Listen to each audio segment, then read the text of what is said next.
कभी सुना है कि प्रेत आत्माओं ने अंग्रेजों के खिलाफ लड़ाई लड़ी थी। ये कहानी किसी इतिहास की किताब में नहीं मिलेगी, लेकिन बंगाल के कुछ गांवों में आज भी धीरे से फुसफुसाई जाती है। साल 1921 में बंगाल के एक छोटे से गांव में अंग्रेजी सिपाहियों का कहर हर रात टूटता था।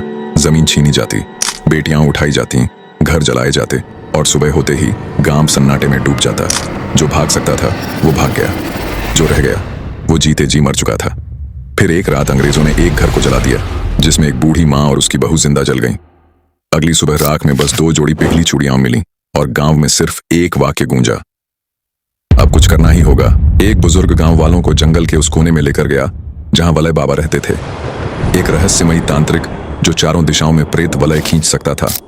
ऐसी सीमा जिसे न कोई इंसान पार कर सकता था, न जानवर। बाबा ने राख में सनी आंखों से गांव को देखा और बस इतना कहा, आज अंग्रेजों ने अपनी हद पार कर दी है, अब उन्हें सजा मिलेगी। उस रात बाबा ने 7 दीप जलाए, हर दीप के नीचे एक मंत्र रखा और हर मंत्र से एक अधूरी आत्मा जुड़ी। बाबा ने राख उठाकर चारों दिशाओं में फेंकी और आग की लपटों से डरावनी आकृतियां निकलीं, कोई सिर के बिना, कोई उलटी गर्दन के साथ और कोई बस एक परछाई बनकर। बाबा ने आत्माओं को आदेश दिया, इन सिपाहियों को वो डर दो जो मौत के बाद भी पीछा करे। अगली सुबह जंगल के पास अंग्रेज सिपाही बेसुध मिले, मुंह से झाग निकल रहा था, आंखें खुली थीं लेकिन चेतना गायब थी।